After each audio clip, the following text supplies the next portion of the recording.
Back at Oriole Park as we go to the top of the 5th inning and a 1-1 game.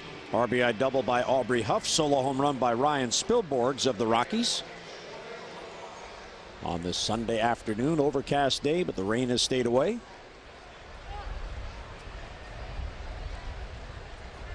Time called at the plate. Excuse me, Rick. Really nice temperature today to play.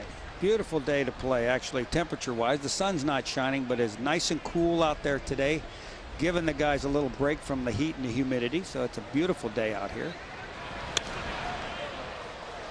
Troy Tulowitzki fouls it back. It's 0-1.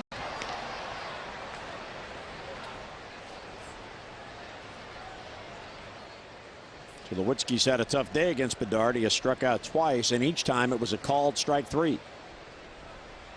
Eric has 6 Ks in the game.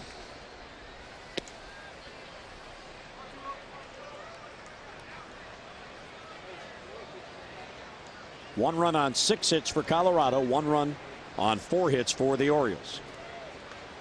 Holiday on deck, then Todd Helton, 2, 3, and 4 for the Rockies. Pulled foul past Mike Gallego, the Colorado third base coach. Now there was a winning player. Infielder on those great Oakland A's teams of the late 80s and into the early 90s. Very good little second baseman. Very quick at turning the double play. Very quick hands. And a pretty good little contact hitter. He was one of those favorite player types of Tony La Russa, the lunch pail guys. And Tulowitzki down on strikes again. He is 0 for 3 with 3 Ks. Number 7 for Bedard. Rick, let's get a look at our Chrysler Jeep Dodge starting pitcher comparison as Bedard works here in the 5th. Very similar again as it has been in most of the Oriole games. The matchup here, Jason Hurst, each giving up 1 earned run. The home run came for Bedard in the 4th inning. Jason Hurst 4 hits. Eric Bedard giving up 6. They've each not too far apart in the walks, 1 and 2, and the strikeouts. Well, we know who's leading in that department. Tejada, a long throw across and won't get him. That's an infield hit for Holiday. Nice effort there by Tejada. And Miggy deep in the hole got it. Had to throw off balance. Really pretty good. Just a little too deep for Miggy at this point, moving away, but making a pretty decent throw as best he could off balance throw, and just barely missing him at first base. Well, we've seen Holiday over the past 3 days, and we've learned about him. He runs down to first base like that every time he puts the ball in play. And Tejada, knowing that he hustled, did his best. He forced the defense to have to make a maximum effort throw by running hard to first base. A lot of times you're going to cause them to throw the ball offline or short. It's all about hustle, Jim. All about hustle. Easiest thing in the game to do is to run hard.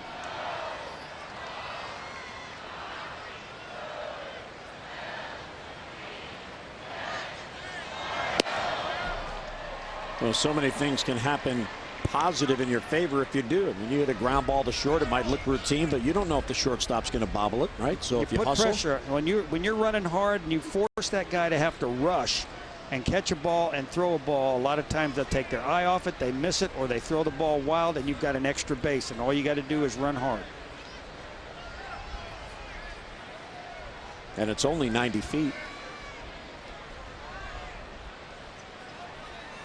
Should be able to do that 4 times a day. 1-1 on Helton. Center field. Bynum broke back. Now he comes in. He was fooled by the swing, and it falls in for a base hit. Ready.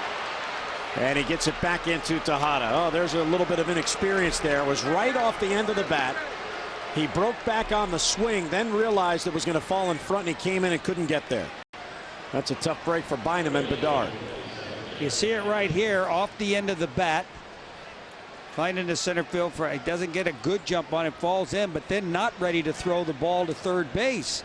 And the runner around second base, you see Freddie again, he gives up on the ball, but Freddie, don't forget there's a guy running the base. You still have a chance to throw him out at third. We'll see if the Rockies can take advantage of that mistake as Holiday goes to third and Helton on at first with a gift hit.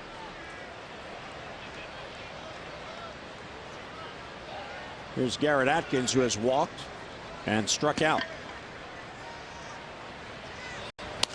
Ground ball foul down the line.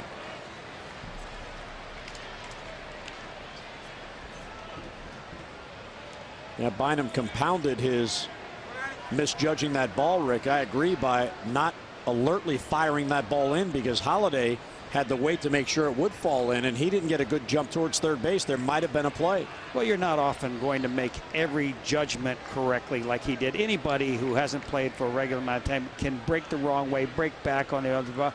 But like you say, don't compound it by just lumbering in, picking up the ball and throwing it back in, because I really thought Freddie had an opportunity to throw the runner out at third base. It wouldn't have been a tough play at that point, but he looked like he just kind of gave up on the ball at that point and just tried to get it in. The runner fooled him by continuing to go to third base, and now you got a runner at third base with less than 2 outs. Little things like that that are costing the Orioles at tough times in ball games. Well, Bedard gets ahead 0-2 on Atkins. And that ball gets away from Bacco as Helton goes to second base, but Holliday will stay at third. And that is a strike on Atkins. They appeal the check swing, so he's out, 2 men down. So at least now 2 outs in the inning. That was a slow developing play. And it really sounded up here in the booth like it was a foul ball at that point, but obviously Bacco knew it wasn't, got to the ball, and was going to make the play at home. And then Eric Bedard alertly called for the check swing. So here you see it again. It was not a foul ball. Bacco just missed it, probably a miscommunication. Good thing they asked and got the strikeout. So the 8th strikeout, Helton goes to second. And a pass ball, says Jim Henneman, to allow Helton to get to second base. And here's Spilborghs. So Bedard can get out of it by getting Spilborghs. Still has an opportunity to get out of the inning right here. Now they really have to bear down and keep a run from scoring right here, and then all the little things will be covered up. The runners leading second and third. Holliday the lead runner, Helton the trail runner at second. There's a good looking curve for a strike. 1-1.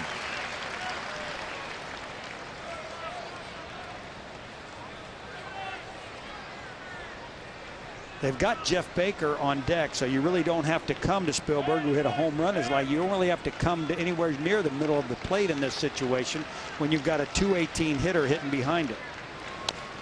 Bounce foul straight down at the plate. 1-2 on Spilborghs. Another California kid. He's out of Cal Santa Barbara. A little different climate than Navan, Ontario, where Eric Bedard is from. And once again, the Oriole fans getting behind Bedard. Rob Reiner has good seats. Hi, Rob.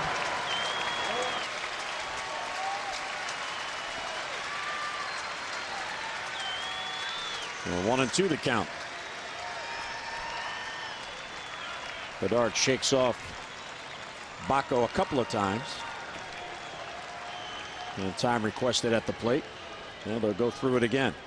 And now Bacco is going to go talk to Bedard. Now, Rick, fill us in on what goes on here. Is it the pitch they're disagreeing on, or the location? Well, no, it's really to find out exactly what Eric wants to do in this situation. We don't want to make a mistake. You're ahead of the hitter, but then again, you've got a little bit better hitter in the batter's box now than the one standing on deck.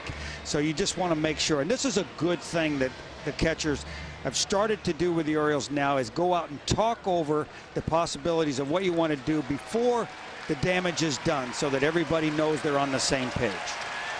1-2 the count. Second and third with 2 men down. Line drive and a base hit in the right field. Holliday scores. Here comes Helton. Here's the throw from Markakis. He is safe at the plate. He got around the tag. A 2-run single, and the Rockies get on top.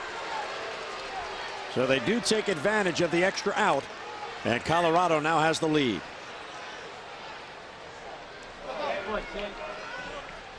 Very close play at the plate. You see Nick Markakis makes a pretty good throw to home plate, but it pulls Bacco just a little bit off to the right of home plate. He's not able to set his foot behind. You see Helton coming in. He makes a slide wide, not giving him an opportunity to block home plate with the kind of throw he got there. Not far off the line, but when you've only got 1/10 of a second to worry about, everything. It just wasn't as perfect a throw as you needed to throw the runner out. Leo Mazzoni out for just a quick visit just to give Bedard a breather. So a big 2-out hit for Spielborgs, who has all 3 RBIs for Colorado.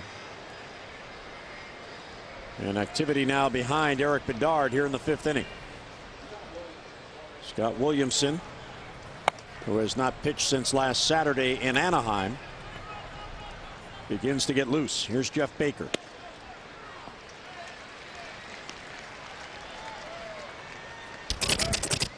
Just a reminder for all our fans, the Nationals are in Minnesota and they're playing on Masson 2 right now. Final game of that series, Interleague Baseball.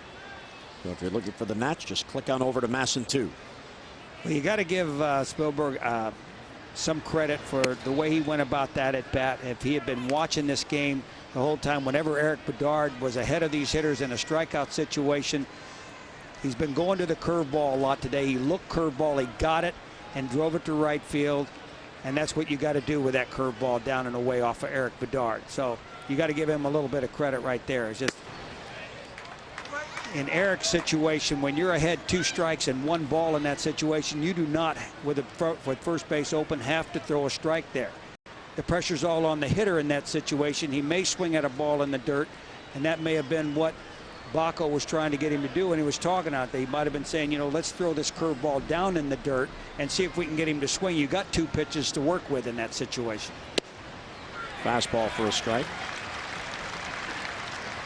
Even though the pitchers know they can't control what their teammates do when they're hitting, it has to weigh on you mentally, where you must feel when you go to the mound, you got to pitch a shutout to have a start because the team is just not scoring runs right now. Well, the pressure is on the pitching staff in those situations. The Orioles have been scoring early in almost all of their ball games, and then during the middle of the ball game, we don't see much offensive production. And it's just one of those things where the pitchers get it in their mind now that they have to be perfect, and then trying to be perfect, they're imperfect.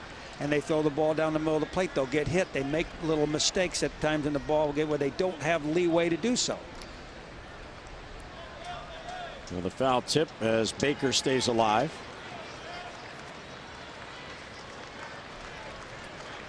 .109 pitches as he works here in the 5th inning. This is a lot of pitches for Eric at this point in the ball game. The ball strike ratio really is not as good as he has been in the past. He's been so good for so many starts, but today he's just not as sharp as he has been. Sam Perlazo looking on as that fastball just misses. Well, 8 strikeouts. He's only walked 2, but he's had quite a few deep counts, which has elevated that pitch count.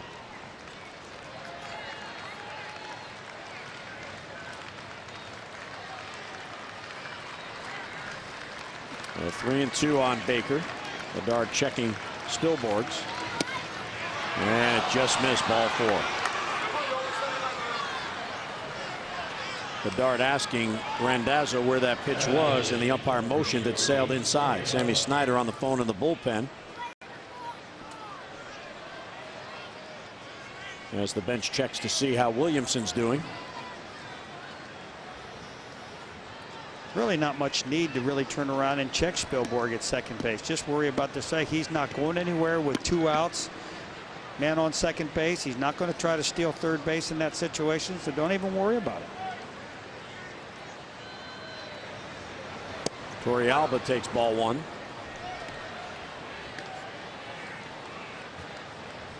Colorado catcher has 1 hit today. He singled in the 4th after popping up in the 2nd inning.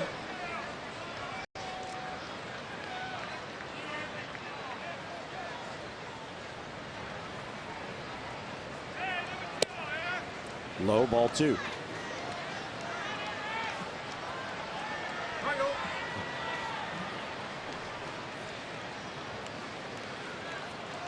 Runners lead from second and first. Spielborgs at second, Baker at first. 2 men down.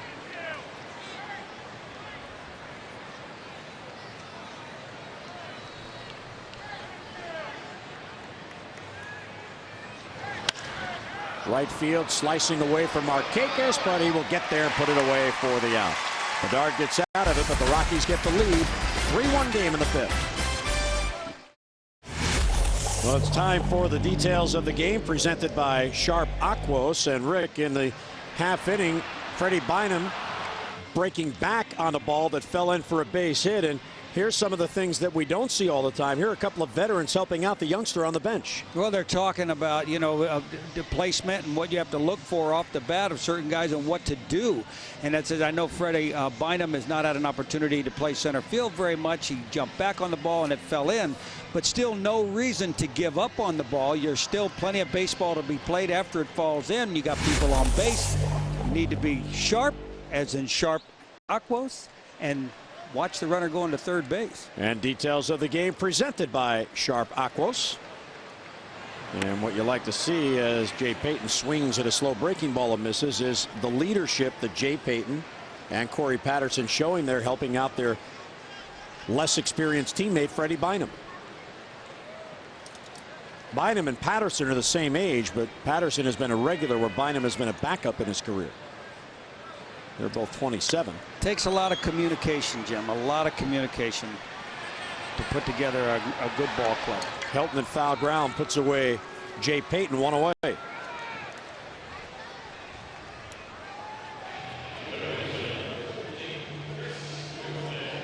Well, that'll bring up Chris Gomez and Jason Hirsch, who now has a 2-run lead,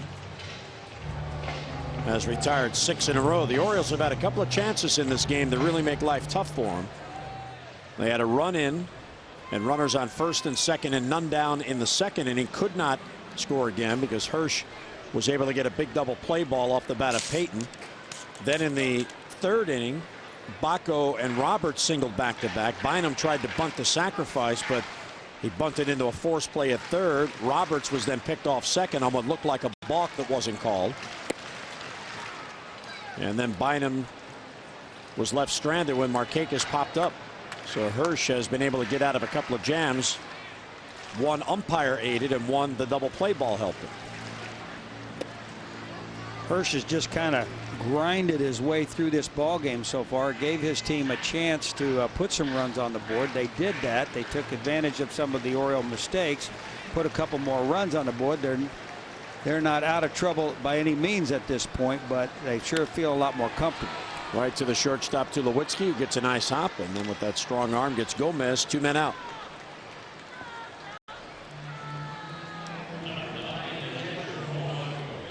And Gomez is 0 for 2, and Paul Bacco will bat now against the right-hander Jason Hirsch.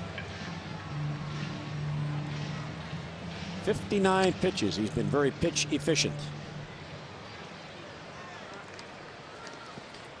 You make them swing the bat, give your defense a chance to make the plays, and you can get deep in a lot of ball games.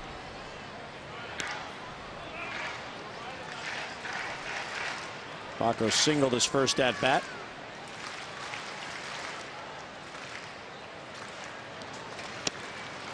Good off speed pitch there. Hirsch has not won a game since April the 22nd. He beat the Padres that day.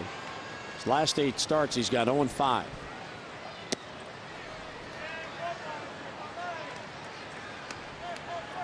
He is 5-10 in his brief major league career. This is his 22nd start.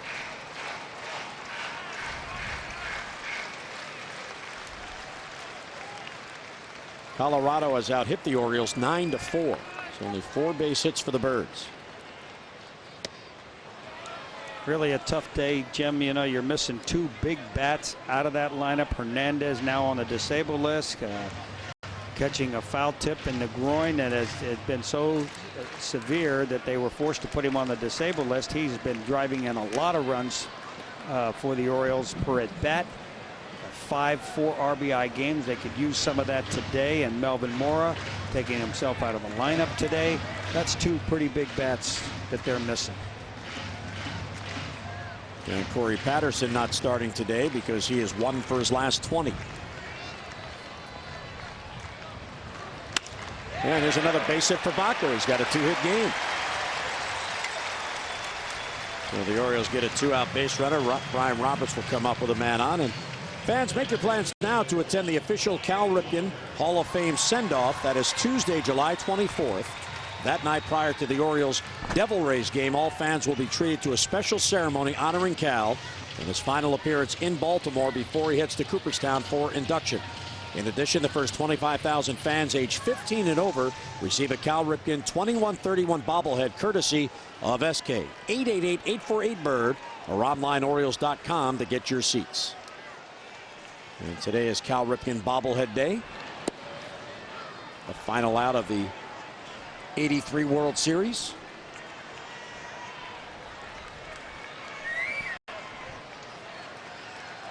For a minute, I thought Cal was at the game.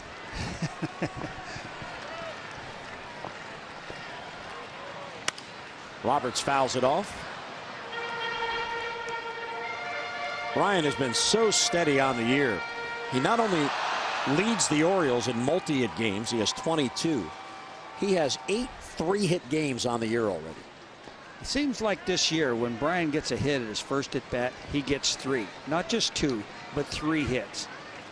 Same thing with Nick Markakis. When he starts the game off with a base hit, he just not one of those easy days where you go and you pick up 1 extra base hit. They get 2 more base hits in the game. That's a good thing to see. Steve Sachs was like that. If he got a hit his first time up, he was going to get 3 or 4 hits on the day. Very aggressive guy when he at first successful at bat, and he's going to have a big day. Now Brian has the ability to make consistent contact. He has a very good batting eye. Maybe the best on the team. You could argue for Millar because he has a very good eye as well. Markakis too. But Brian is very selective at the plate and has a good idea of his strike zone. Well, Kevin has done it so far this year, but Brian has been consistent every year that he's been an Oriole at getting on base via the walk. Left field, easy play for Matt Holliday. Puts it away for the out. So 2-out hit, a man left will head to the 6th. Colorado with the lead.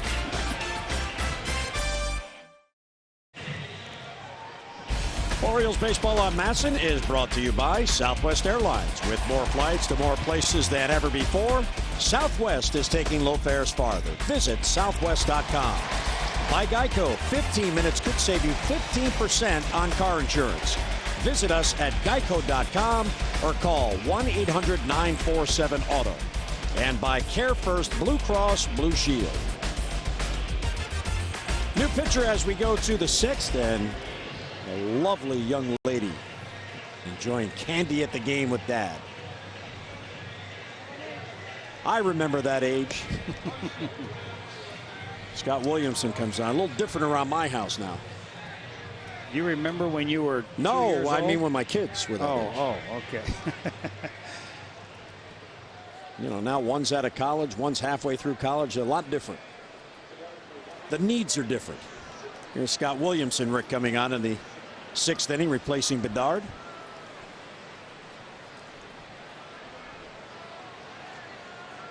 Scott last pitched last Saturday, so 8 days ago in Anaheim. He has been in just one of the Orioles' last 14 games.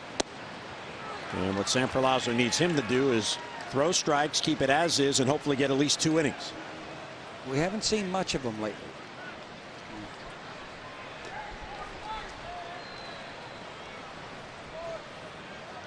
Facing Jamie Carroll, who's batting 9th, starting at second base today.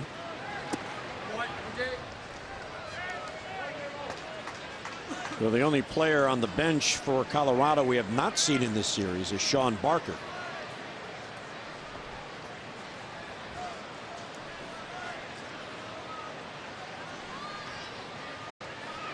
Carroll was drafted by the Expos in 1996, and when the Expos became the Nationals, he moved with them to Washington. His contract was sold to the Rockies following the 2006 season, so he's in his 2nd year with Colorado. Good backup. Good defensive player, moves around. A little low, 2-2.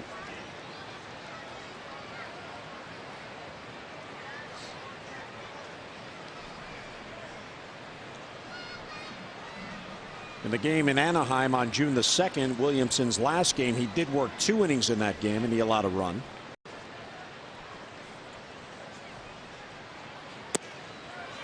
Breaking ball low. Boy, the pace of this game has just really slowed down, hasn't it? Even though there's not a lot of runs scored, it's just really gone into slow motion right now. I just want to get up behind home plate and go out there and start yelling at everybody in the infield. Let's pick up the pace. Let's get something going. It just seems to be bogging down right where the weather is overcast. And he got him. Well, Williamson strikes out Carroll, one away. So Williamson gets the strikeout. Fans, join us again Tuesday. The Orioles welcome in the Nationals to Oriole Park. Daniel Cabrera will go for the Birds against Micah Bowie. Our coverage on MASN 2 begins at 6:30 with O's Extra presented by Chrysler Jeep Dodge, followed by game coverage at 7. We've got all the access you need, and don't forget, following the game, those very chairs, that one and that one will be occupied by Tom Davis on the left and Dave Johnson on the right. O's Extra post game presented by ChevyFirst.com after the game. So if you're in the ballpark, go on out and say hi to the guys, but please be polite. It's live television. And don't forget, we'll be there the next time. Yes, we will. Yeah. There's Tommy. Look, he's doing his homework.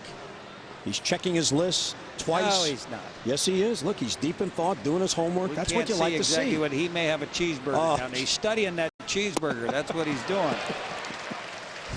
Which, by the way, would not be bad right now. No. A little hungry.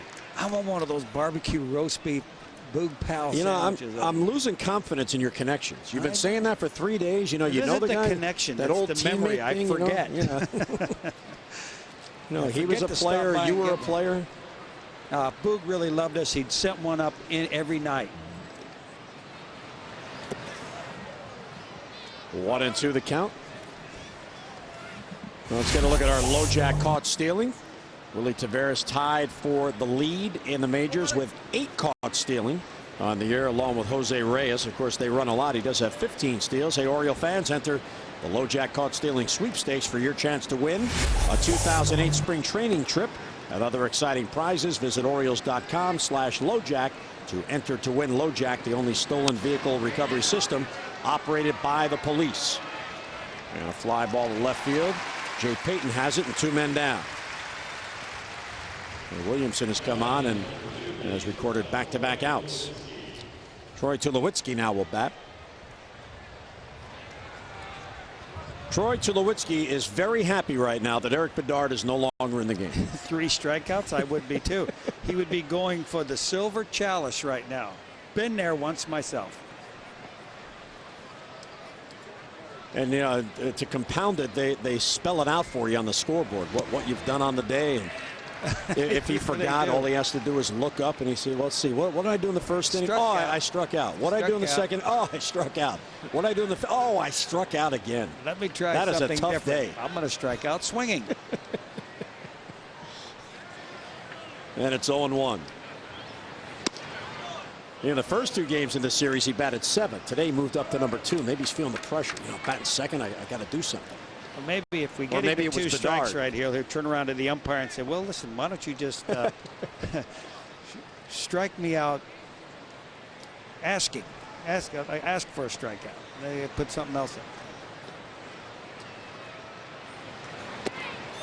in. The breaking ball. There's the money pitch for Williamson.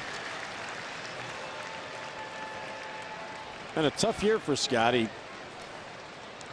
Had a tough spring, did make the team, but then had to go on the DL and worked hard to rehab his injury. It was a bicep injury.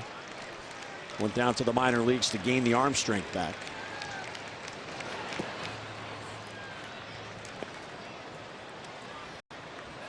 You know, because of the ineffectiveness of some of the relievers this year, there have been a few who have been overworked because they are pitchers that manager and pitching coach can count on, and others have kind of got lost in the shuffle. Yeah. So 2-2 on Troy Tulowitzki. Here's John Parrish getting loose. And he got him. 4 strikeouts on the day for Tulowitzki. The silver chalice to go with the golden sombrero. 3-1 game in the 6th. Orioles baseball on MASN is brought to you by Southwest Airlines. With more flights to more places than ever before, Southwest is taking low fares farther. Visit Southwest.com. And by Verizon Wireless, America's most reliable wireless network. Make the switch today. What a nice day it's turned into here at the ballpark. Sun is peeking through. Jim Hunter with Rick Dempsey at the ballpark. Glad you can join us on MASN. The Orioles looking for some runs as Jason Hirsch has held the Birds to just one. And a young lady with her butterfly hat enjoying the game and some nachos. Wave the banner and get some runs. Now the O's are only one batter away, or one runner and a batter away from tying this ball game. Here's Freddie Bynum plenty leading of innings off. to do it. Yeah, absolutely. Freddie gets started, get something going right here. Let's get that first guy on base. Looks it over low, ball one. We've had the first guy on in the second inning and scored a run. First man on in the, I think, the third inning. We didn't score that inning. We got a couple base hits. We need to get some rally going here. Well, Freddie got a start on Wednesday in Seattle. He went 2 out of 4. He's 0 for 2 today.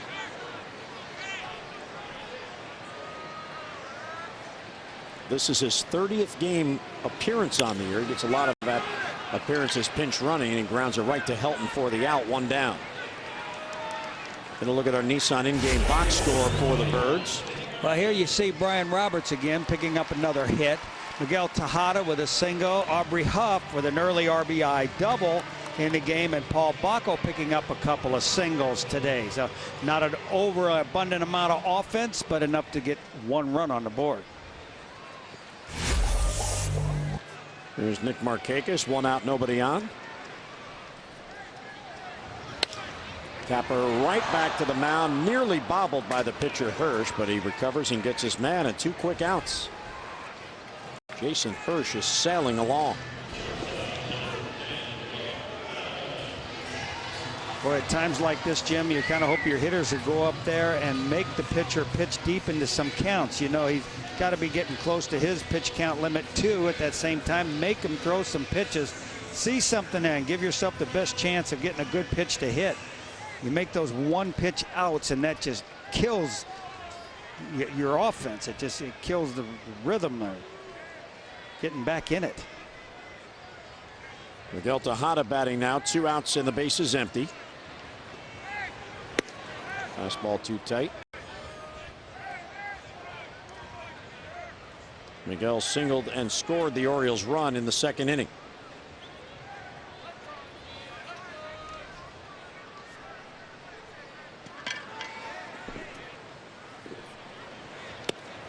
Good looking curve, 1-1.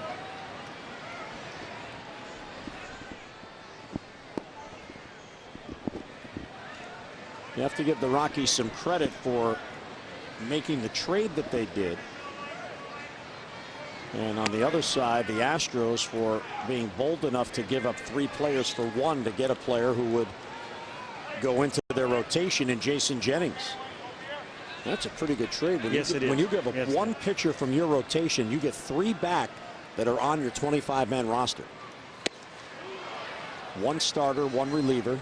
That's Taylor Buchholz, Hirsch in the rotation, and your everyday center fielder. That's a good trade. Well, the Orioles had an opportunity to look at a trade like that a couple of years ago. I think, well, it might have been last year when they went to Houston and suggested that we trade Tejada to Houston for Oswalt, the pitcher. And caught by Atkins at third. That's the kind of day it's been. A bullet right to the third baseman. Well, into the 7th, 3-1 Colorado. Also includes tips for fans planning to trip to Cooperstown for Cal Ripken's Hall of Fame induction later this summer and much more. So check it out today. That's Orioles Magazine. Williamson stays on. Here's Matt Holliday, and he swings through strike 1.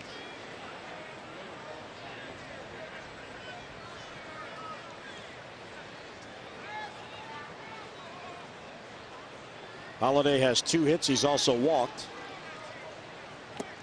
And it's low.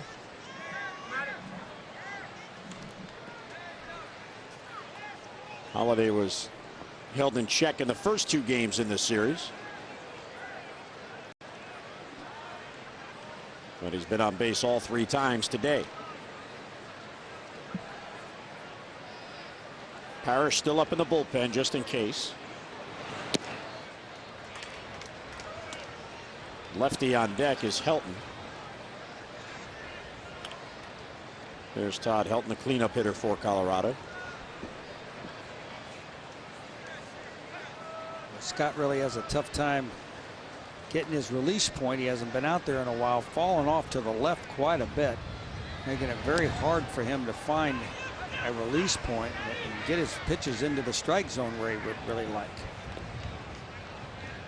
Ball's behind 3-1.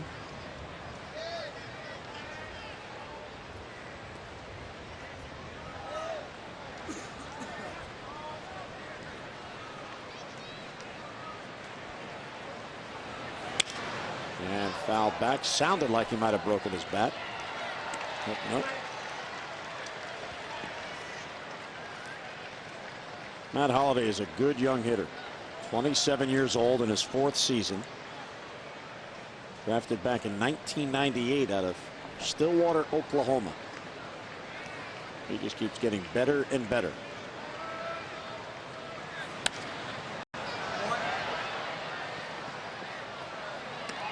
If the Rockies can get their pitching anywhere near consistent, they're going to be a team to factor in that NL West, because you look at the lineup they throw out there day in and day out. They do have hitters that can hurt you top to bottom in the lineup.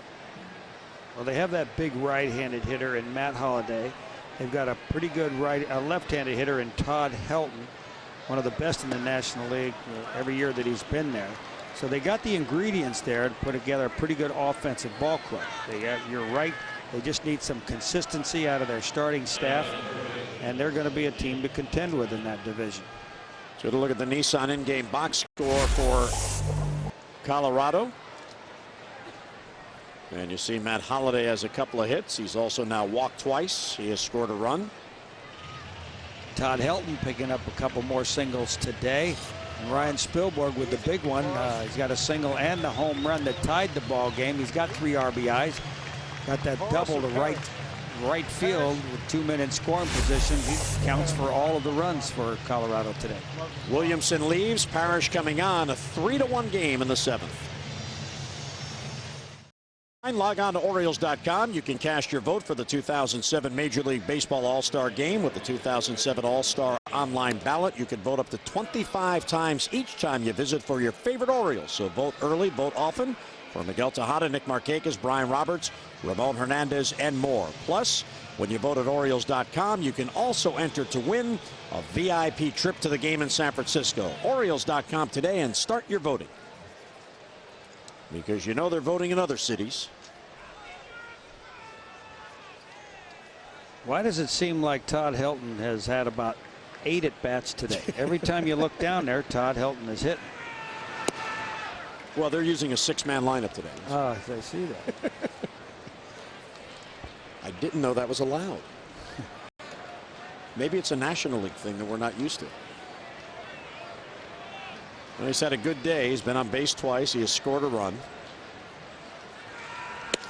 There's a strike. Parrish has not worked since Monday in Seattle. He's pitched in only 2 of the last 13 games.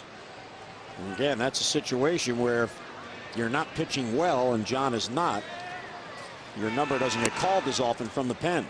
And the only way to turn that around is to get into a game as he is now and pitch well and have your confidence from the manager and the pitching coach's standpoint rise. Ball's behind Helton. Line foul.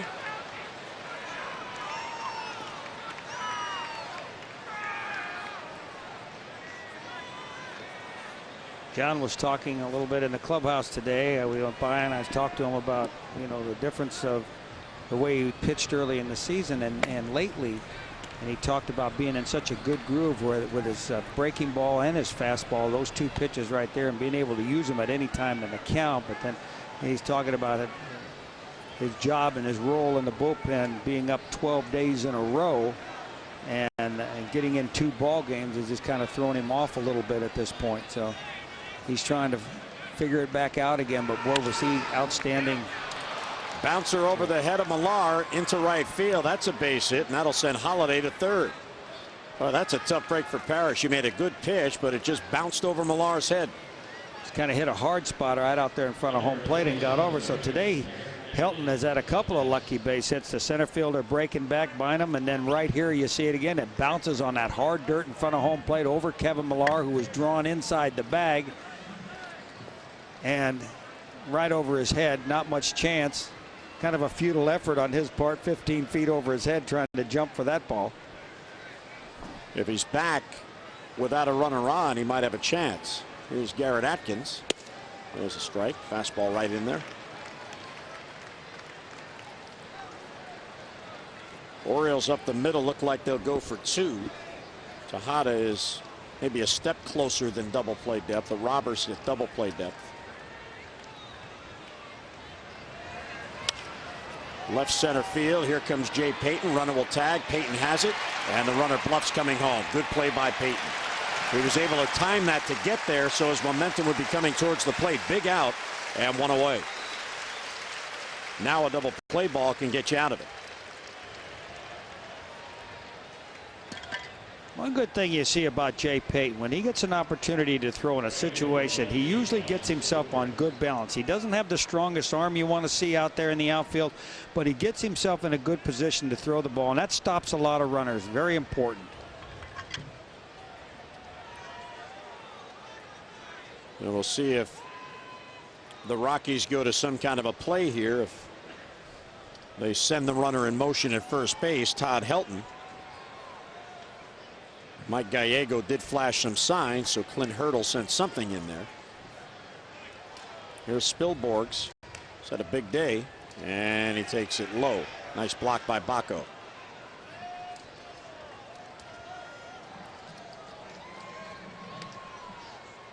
I would think now with Spilborg up there and his home run and his double and the 3 RBIs that they're not going to try any razzle dazzle at this point. They're going to try to have a big inning here and put the Orioles away. A 2-run lead is really not unsurmountable for the Orioles to get back in this, so they're going to probably try to have a big inning here. Center field and deep. Long run for Bynum way out there, and that ball is gone. It's a 3-run home run for Spilborghs, who has a 6 RBI game. Well, Spilborghs single-handedly has Colorado up 6-1. 2 home runs and 6 RBIs for Spilborghs. Really putting together a pretty good season. You see the pitch right here. Another fastball middle in. Missed his spot. You see Baco sitting on the outside part of the plate. Spilborg having another good swing at the ball, driving it into the bullpen again for the 2nd time today. And here is Jeff Baker, takes high. Colorado now has 11 base hits. So the leadoff walk comes in to score. That run is charged to Williamson, and the other 2 to John Parrish. This has been the Ryan Spilborg show today. 6 RBIs in 1 game. He had 6 coming in for the season. Mentioned he started the year in the minor leagues.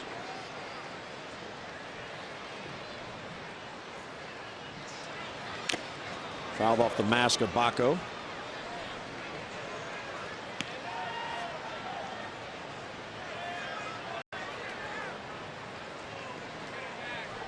His previous career high in RBIs was 3. So he has doubled that. What a day.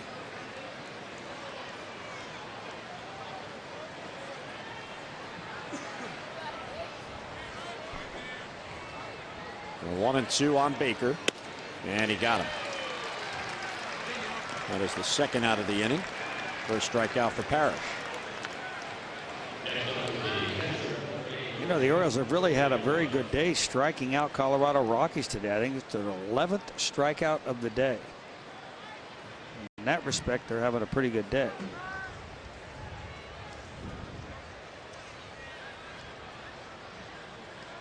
So Parrish will go to work now on Yorvit Torrealba, the catcher. There's a strike at the knees.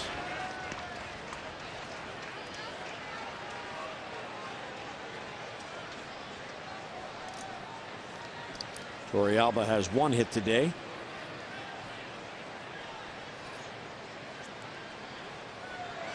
And Parrish slipped as he delivered. Ball goes all the way back to the screen. That's embarrassing, but what you hope is that he doesn't get hurt. It looked like his cleat got caught in the rubber. Here you see it again. John goes into his set position, hits that heel, finds that hole that most of the other pitchers use when they plant, throws him off balance. You can see, get another shot of it.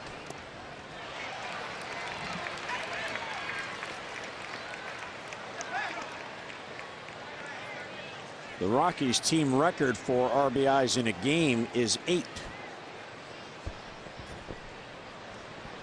That has been achieved 4 times, once by Matt Holliday, who was in the lineup today. So Ryan Spilborghs has 6, and he's still 2 off the club record for most in a game. I know. And down on strikes goes Torrealba. So back-to-back strikeouts, but the 3-run home run by Spilborghs, and the Rockies now have a 6-1 lead. Play Countdown to Millions, the raffle-style game for the Maryland Lottery with 4 $1 million winners and a limited amount of tickets. It's your best chance to win $1 million. And backed by popular demand, buy a ticket today, and you get a bonus coupon for an additional chance to win one of 4 daily $500 prizes. Countdown to Millions from the Maryland Lottery is just the right age. You should too. Drink responsibly. Well, the Rockies now have a 6-1 lead, Rick. Let's get a look at our Geico highlights. As it's been the Spilborghs afternoon.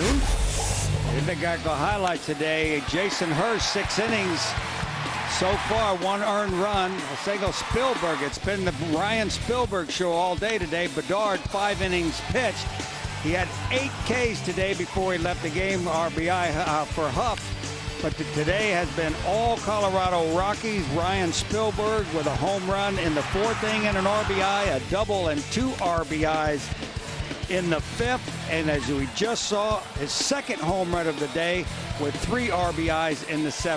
6 RBIs, doubling his lifetime output for any single game. Now, most days when we come to the ballpark, Tom Ward there with the Oriole hat would be here in the booth, high home camera. He has the weekend off, so what does he do? He goes to a game. He's here every game anyway, and there he is. There's Tom, and he looks like he's having a good time, yawning. Down there sitting with the girls. That's bad luck every time. Needs to be up here where he's more luck for the O's. Has on the nice Hawaiian shirt, or his version of it. Look very good. Well, the Orioles need some base runners. They now trail by 5 as we head to the bottom of the 7th. Well, they got to get it going here. They're running out of time. If they're going to get back in this game, they're down 5 at this point. We need a couple of guys on base to get us back within at least 2 or 3 runs by the 9th inning. Aubrey Huff will lead off against Hirsch, and there's a strike.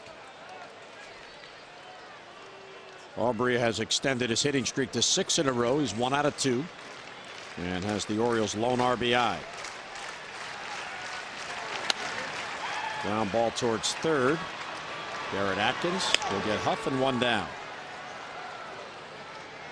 Colorado has the best fielding team in the National League. It doesn't surprise me, and these guys are making a lot of plays. The Orioles have hit some balls hard, but just like the one you just saw, they make it look easy. Atkins just fielded that ball, and they all have good arms. We don't get a chance to see them on a daily basis, but that left side of the infield is unbelievable. They have very good arms. Kevin Millar now 1 out, none on. Looks at a high breaking ball. Danny Baez is getting loose in the Oriole bullpen.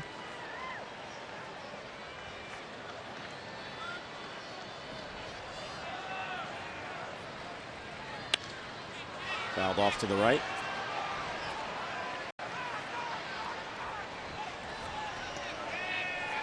Kevin has walked, and he has flied out.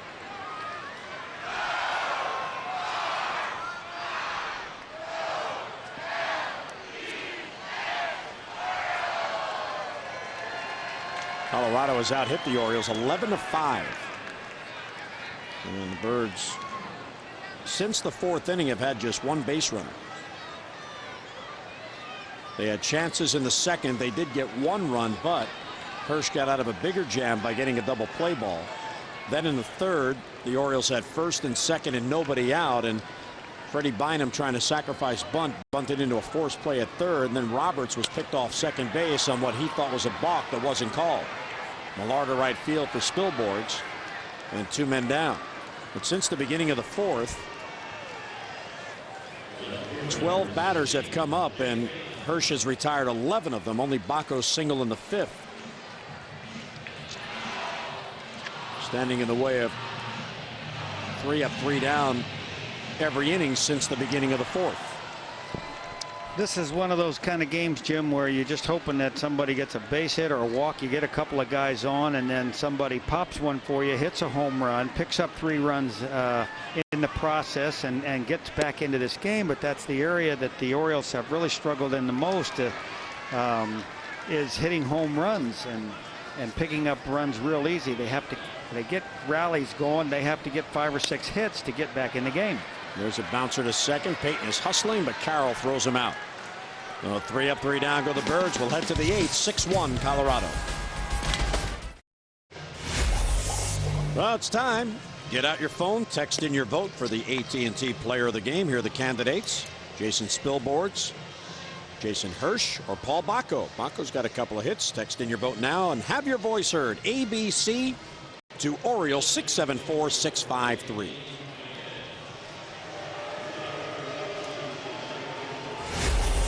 I'm going to go out on a limb here. I think A's going to win on that one. You think so? Yeah. Let's see, 6 RBIs, couple of home runs. Yeah. Oh, I'm going to pull for Baco. 2 singles, no RBIs. Get out your phone. Get my cell phone on. Danny Baez comes on. And to say the least, Danny has struggled as of late. Last worked Tuesday in Seattle. Well, this is the kind of game they need to put him in. He's either up a lot in the game or down a lot in the game. Perfect situation for him now. He's got to go out there and concentrate on keeping the ball down. This is something that he really seriously needs to work on, is down in the strike zone. Stay on top and get the ball down. Now, right away, he's up in the strike zone. You could see that. The catcher may need to go back out there, slow him back down, get him to get the ball down, because we need this guy in the 8th inning. Foul back, 2-2. Well, he was charged with 3 earned runs in just a third of an inning Tuesday at Seattle. That was the game the Orioles had the lead, and the Mariners came back and won it late.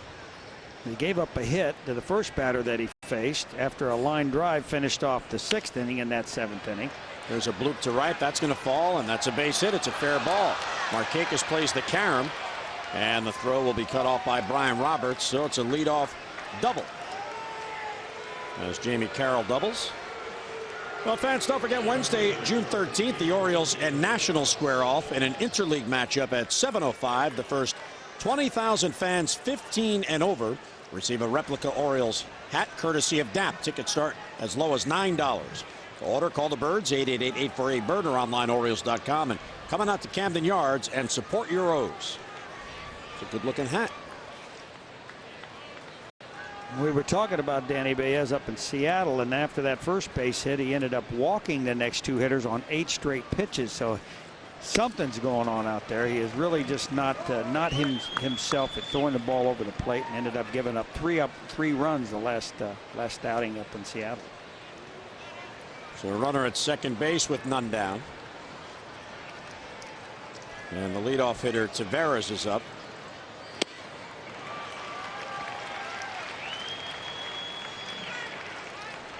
Boy, you can still see with that swing right there that Taveras has tried to stay inside that ball for a long time and hit the ball to the right side. 5 runs up still, and they're still trying to get guys over and get them in. That's good thinking up there. Good fundamental baseball. The runner at second is Jamie Carroll. Parrish went an inning. He allowed 2 runs. Struck out 2. And Taveras fouls it back.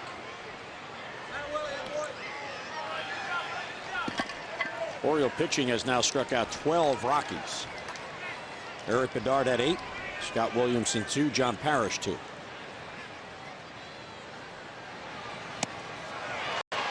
And down on strikes goes Taveras. So each pitcher has a strikeout, one away. 13 strikeouts. That's a lot of strikeouts. You see right here, Danny Baez, he makes a pitch down in the strike zone. Now, when he stays here, he's got a lot of movement on his fastball. And you would think he's been around for a long time, been on the mound quite a bit in tough situations, that he could find this groove in a shorter amount of time than he has. Baez looks Carroll back to the base, throws to Tejada, and he throws it beyond him. He may have waited too long to get it to Tejada. So on the fielder's choice, the runner will reach. Well, Jim, this is one of my pet peeves. You were talking about one of your pet peeves earlier, and this is one of my pet peeves for everybody. Whenever a player gets the ball like this in a throwing situation, he fielded the ball nicely, he's got the guy to run down, but he wants to throw the ball off the wrong foot. And when you throw the ball off the wrong foot, you never do make a very good throw. And this is something you really need to discipline yourself about in tough situations. To crow hop, and throw the ball properly. Probably would have had him out in that situation. So instead of an out, there's still only one down and runners on first and second. And here is Matt Holliday, the number 3 batter in the lineup. And it's high, 1-0. What causes a pitcher to lose the location? You were talking about Baez, where earlier in the year, I mean, he had a bad outing here and there, but for the most part, he was very consistent, keeping it low. What causes a pitcher to lose the location of his command? Well, sometimes fatigue. When you get in a lot of ball games, you're warming up and you're not coming in. Your arm gets in a different slot. When earlier in the year, he was throwing outstanding. He was throwing hitters fastballs. They knew where they're coming. A lot of movement. They were missing them. But after a little bit too much work at that time period, then the arm gets a little bit slower. Your head starts to fall off to the left, which Danny does pretty naturally, and your arm picks up a different arm slot. When they go into a different arm slot, you don't get as much movement on the ball. It stays up in the strike zone, and hitters will show you right away when you're not in the arm slot. That's what happens with a lot of these fastballs flatten out, and they start going for doubles and home runs. Curveball bends in for a strike. There are the runners. Carroll at second, Tulowitzki at first. Tulowitzki happy he just made contact. Sid struck out 4 times. Sidney Ponson was a classic pitcher for me in that respect. Is that when Sidney got tired, he started to fall off to the side to get his arm out in front, and then his fastball no longer had the effectiveness that it had earlier in his career because he wasn't on top and he wasn't behind the ball.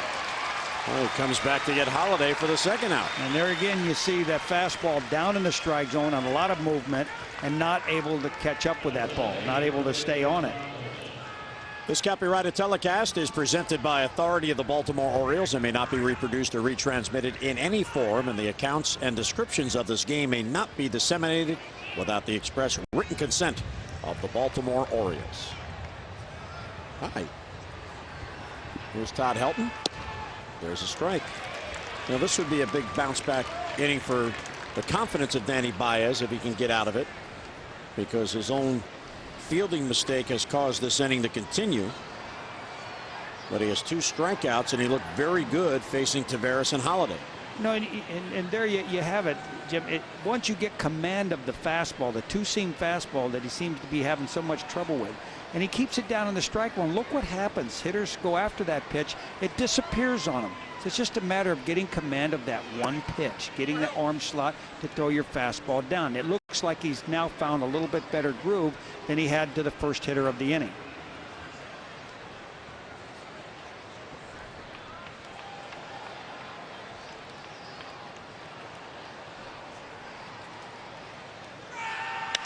High fly ball to center field. Bynum is there, ready, waiting for it. And he makes the catch, and a nice job by Baez. He gets out of it. Bottom of the 8th coming up. The Birds are down by 5. Welcome back to Camden Yards. The Orioles trailing the Rockies right now in the bottom of the 8th, 6-1. And for all of our viewers watching the game on Masson, do not change the channel because directly after the game, we have O's Extra Post Game brought to you by ChevyFirst.com. Dave and Jim, or Dave and Tom rather, will be there on the set. As you can see them right there getting ready for the show. They'll break down all of tonight's action. Plus, I'll have reports and interviews from the clubhouse. We've got all the access you need right here on Masson. Back to the booth. All right, Amber, thank you very much. And Dave wanted everybody to know he looks good today in the suit, and he does. And I think that was a signal to send out the makeup lady. Yeah, and the signal that Tom Davis was, he doesn't really sweat much for a big man. He's always patting himself on the forehead out there, getting nervous on his telecast. That's what it is. Gomez to short, Tulowitzki to first. One pitch, one down. Gomez is 0 for 3. You got to love those two guys. Absolutely. They are characters. I really like those. They do a great job out there. I'd like Dave to, share his opinion a little more, though. You think? He's a pitcher, a typical pitcher out there. They got a rhyme and reason for everything happening. I'd love to hear a show with you and him. Oh, my gosh. I could just sit there and referee, yeah. Get one of those striped shirts, and I'll sit in the middle. What a game Jason Hirsch is pitching. Look at that pitch count. 89 pitches as he works in the 8th inning. Baco has a perfect day. He's 2 out of 2.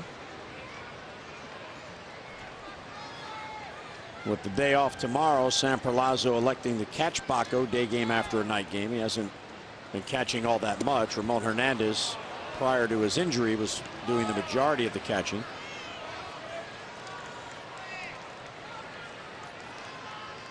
As we said earlier in the telecast, he went to Cal Lutheran College, which is right across the street from Sparky Anderson, where Sparky lives, and he pitched for a very good friend of mine, Marty Slimak, who's been the coach of that team for quite a few years.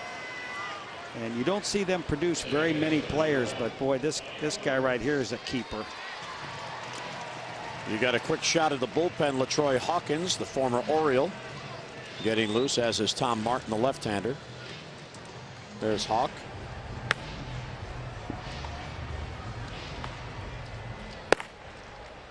Wearing his beloved number 32. And here's Brian Roberts. 1-0.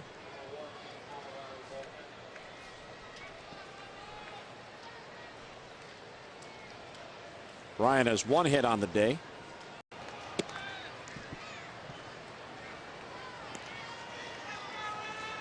$34,784 the attendance today on Cal Ripken bobblehead day. There's a strike. I haven't seen any of the statistics on how we play on Sundays. You know, they actually do a little stat on Monday, Tuesday, Wednesdays, what days you play well on.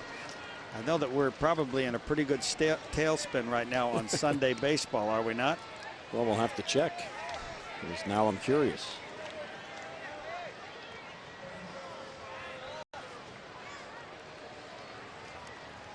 Maybe we'll be able to change the Monday off days to Sunday off days. Everybody can go to church. I would be willing to listen to the confessions of most of our players. Bless me, Father, for I have sinned. I was trying to go to left field on that pitch when I should have been trying to get it to the right side. You know, things like that. There you go. Oh, my sister, the nuns are talking to me, get the ruler out. I loved my nuns at grammar school. Tulowitzki will get Roberts, and 3 up, 3 down go the Orioles in the 8th as Hirsch is sailing along with a 6-1 lead. Is brought to you by Southwest Airlines. With more flights to more places than ever before, Southwest is taking low fares farther. Visit southwest.com. And that young fan having a good time at the game, caught a foul ball. Baez stays on, and the Rockies come to bat with a 5-run lead. Here's Garrett Atkins leading off.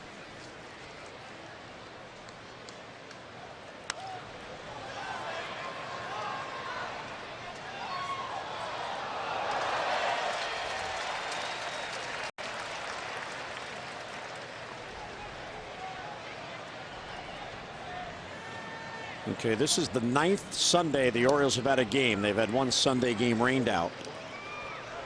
And the Orioles are 3-5 on Sundays. And they have lost 5 of the last 6 Sundays, and they're trailing today. Yeah, I knew that it wasn't a good record the last 5 or 6. I don't know what it is about Sunday. It's Father John. Let's blame it on him. Yeah, but some of those are road games. He's not there. I know, but he hasn't been down in the clubhouse as usual, you know. And he's busy. Getting out He's little got the whole army to take care of also. Little blessings down there that we need. This is a side job down here. No, I blame it on Father John. But that's probably a sin too, blaming it on the priest. Bynum comes in. He'll have to play it on a hop, so Garrett Atkins has a base hit leading off the 9th. So Baez allows a base hit. Their first Blue Cross Blue Shield K's for kids today. 14 strikeouts by Oriole pitching. So whenever an Orioles pitcher records a strikeout this season, Care First Blue Cross Blue Shield makes a $25 donation to the YMCA of Central Maryland's Y Healthy Kids program. Congratulations to Care First Blue Cross Blue Shield on the K's for Kids program.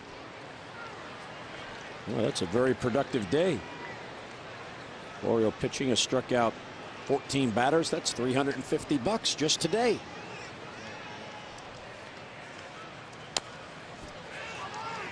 Tapper foul. Ryan Spilborghs has had a career day.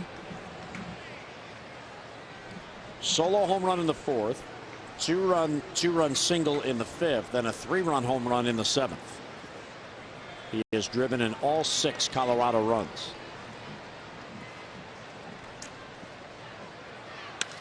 Off the end of the bat, Tejada out, Peyton in, and Miguel gets back there and has it for the out. 1 away.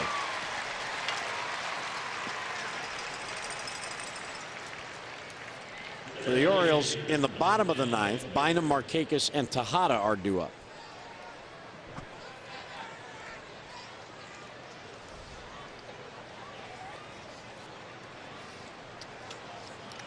There's Jeff Baker, who's DHing today.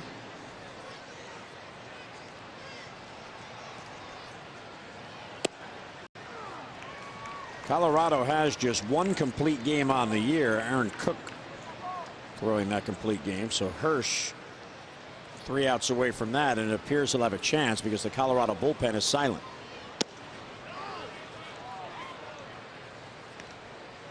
One on the count on Baker.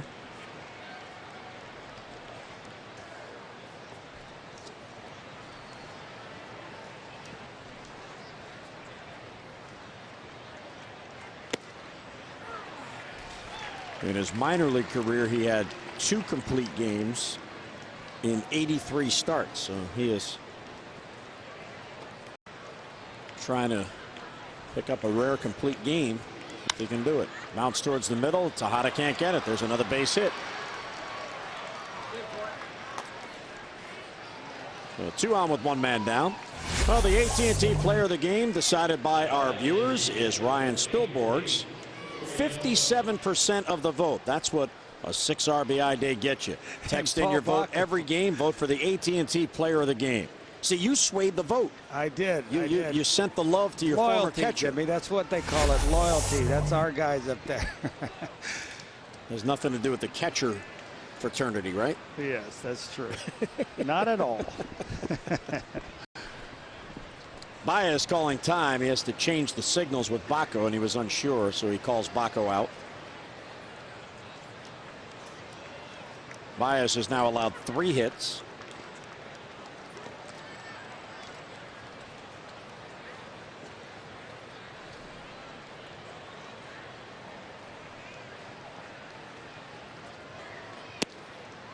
And it's low. Brian Burris is on the bullpen mound, but this could be just to get some work in. He was the long man today and did not get in the game. His start is being skipped because of the day off tomorrow. So he could just be getting some work in, but you never know. He might find his way in here if this one gets out of hand. Probably on call in case Eric Bedard didn't go 4 innings today.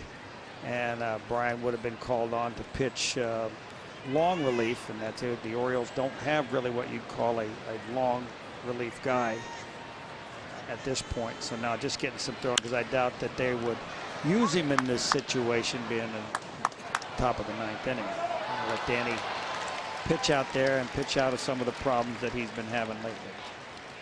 There's a day off tomorrow for the club. The night games against the Nationals Tuesday, Wednesday, and Thursday. Daniel Cabrera against Micah Bowie on Tuesday. Steve Traxel against Matt Chico on Wednesday. And Jeremy Guthrie against Jason Simon-Tachi on Thursday.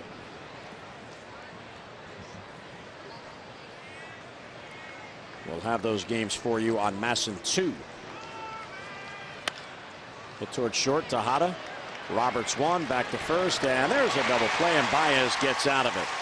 We'll head to the bottom of the 9th. The Orioles need 5 to tie. Hey, O's fans, if you're traveling outside the Orioles broadcast territory, you can follow the Birds live by subscribing to MLB.tv, by watching Masson at home and MLB.tv on the road. You won't miss any live action all season long. Plus, with MLB.tv, you can catch games you missed on demand and listen to every radio broadcast in the league live. Sign up today for an unparalleled baseball experience. For details, just go online, Orioles.com, where baseball is always on. Here we go to the bottom of the 9th inning. Freddie Bynum will lead off for the Birds, and Jason Hirsch is being given a chance to pick up his first major league complete game. He has a 6-1 lead. The bullpen is up behind him just in case. LaTroy Hawkins is getting loose once again. The Rockies have a day off tomorrow as well. They head to Boston after this game today, and they'll have tomorrow off in Boston. And then 3 night games against the Red Sox. Not a lot of fun for the Orioles so far today, but really not impossible to come back from this. 5 runs down. It happened a couple weeks ago in Boston. They came back from being down 5 runs. The Orioles can do it. They need to get somebody on base here, give a little hope to the lineup. Hirsch has retired 10 in a row. Bynum swings through it.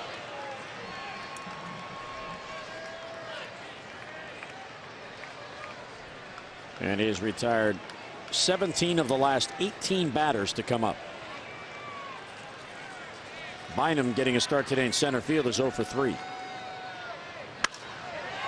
Center field, Taveras was playing shallow, goes back out, it has it for the out and 1 away. The one thing that sticks out on my chart, Jim, is that he hasn't walked anybody today. He hasn't given the Orioles any free passes. Well, you throw strikes, you're going to give yourself a chance, and he has the best defensive team in the National League behind him.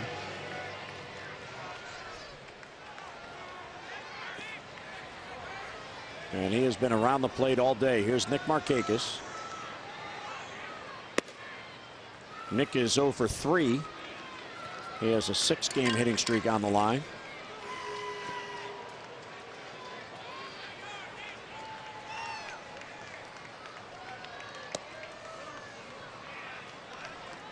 2-0 the count. 5 hits in the game total for the Orioles. 4 singles and Aubrey Huff's RBI double.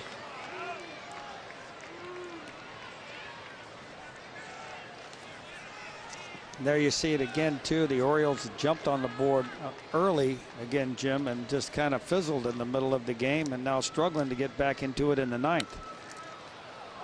But really, the difference in this game, you have to go back to the Orioles at-bats in the 2nd and the 3rd innings, because they could have had Jason Hirsch on the ropes. In the 2nd, Tejada singled, Huff doubled them in, and then Millar walks. He had a 1-0 lead, 1st and 2nd, and nobody down. But Jay Payton bounced into a double play. That changed the inning, and Gomez popped up to end the inning. And instead of a big rally, it was 1 run, and Hirsch got out of it, and Holliday runs it down. What a play.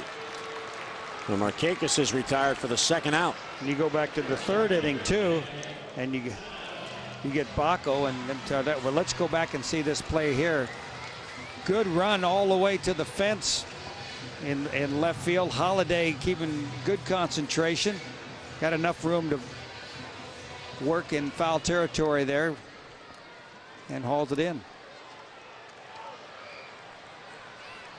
But you're right. In the third inning, it was first and second, and nobody down, and the Orioles could not score. Bynum tried to sacrifice bunt, and Baca was forced at third as Todd Helton came in, made a good play, and forced the runner. Ryan Roberts was then picked off second base on what appeared to be a balk that was not called.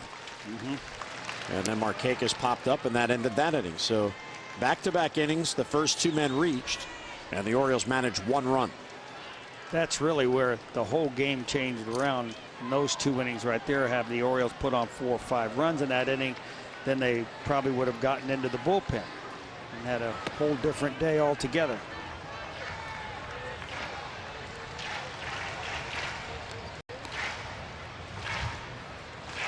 Jason Hirsch, 25 years old, out of Santa Monica, California. Now lives in Burbank. Right up the street from me in the wintertime. Yeah, not far away.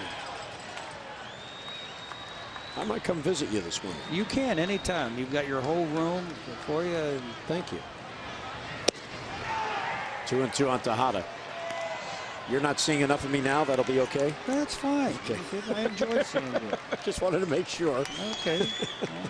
I didn't want that to be one of those token TV invites. No.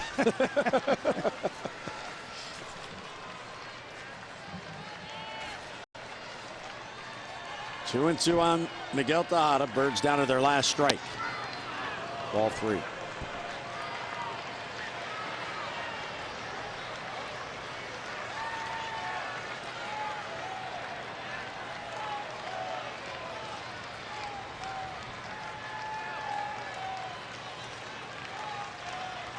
Hirsch taking his time. And Tejada stays alive, fouling it off. You and I always seem to have such a good time when the Orioles are losing and they're in these ball games. That gets exciting. You get that energy level up there, and we got a lot to talk about. In days like this, you and I are just kind of down about everything, and you can really hear the difference in our telecast when we look at it over and the replay. Everybody loves winning, right? Oh yes, we do. I mean, right field, long run for Spilborghs, and it's off his glove. Foul ball, but off his glove, so Tejada will get another crack at Jason Hirsch.